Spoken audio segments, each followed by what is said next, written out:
আমি মির্জা ফখরুল ইসলাম আলমগীর সশ্রদ্ধ চিত্তে শপথ বা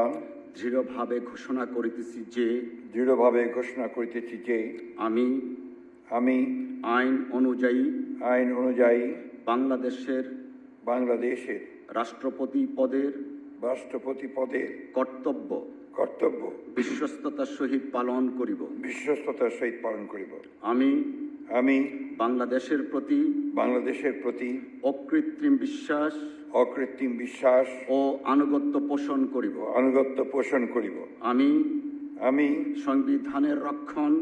সংবিধানের রক্ষণ সমর্থন ও নিরাপত্তা বিধান করিব এবং আমি ভীতি বা অনুগ্রহ অনুরাগ বা বিরাগের বশবর্তী না হইয়া সকলের প্রতি আইন অনুযায়ী যথাবিহিত আচরণ করিব।